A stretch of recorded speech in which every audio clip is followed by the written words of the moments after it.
I'd like to cover in this technique is batoning. Now the tracker front end, the chopping and hulu section is made for heavy work. Okay, and batoning is something, if you live in a wet climate like myself here in Scotland, you need to get to the inside dead standing wood from limbs of trees and tree trunks. This is a tree trunk here, and it is something that is required, and it's something that the tracker is well capable of doing. Just bear in mind it's the front section you should be doing this with, and once it's broken down, say into this size of wood, into kindling size, we can start using the draw section to assist you break it down even further into smaller pieces of kindling. So this piece here, you can see loads of knots in it, here, down here. It's far too big. I mean, look at the size of this. But one thing I will say, these knives are amazing with their capabilities, but if you are going to go through wood this size and you keep doing it, eventually it's going to give you problems. Okay, so in the ideal world, the rule of thumb is a piece of wood forearm thickness is as large as you want it to be batoning through. Right, so another thing when it comes to batoning, try and place it on a hard surface, and that way we don't lose any energy when we're striking the knife with the baton going into the ground. It's all returning back up into the wood that we're batoning through.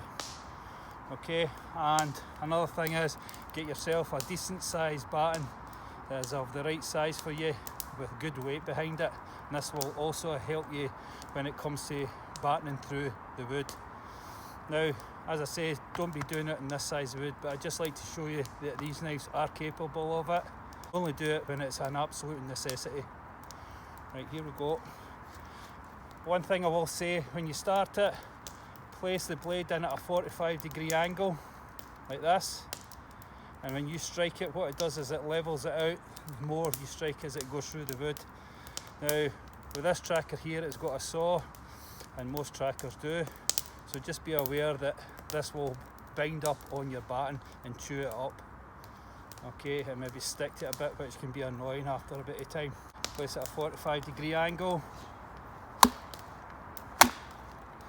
There you go. You can see it, it's right in there. My knife's too short, and this is the advantage with having the exposed tang.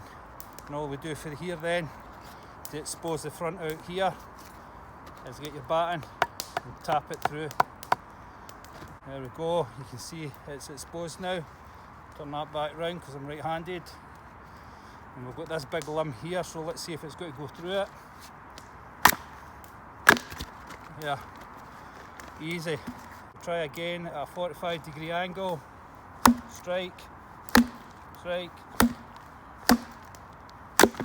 Yeah, again. Place it up at a 45-degree angle. Tap it in till you get a bite.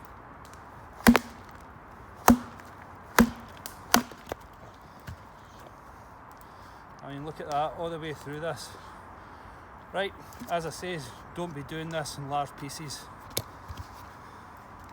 In the ideal world, we want it forearm thickness, like this. It's the same rule of thumb, it applies. Place the chopping section on what you want to baton through. Place that knife at a 45-degree. Tap it until it gets to a bite.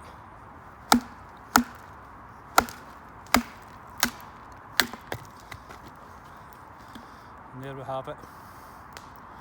It splits it down nice and easy. Okay, and again, 45, tap in till you get a bite.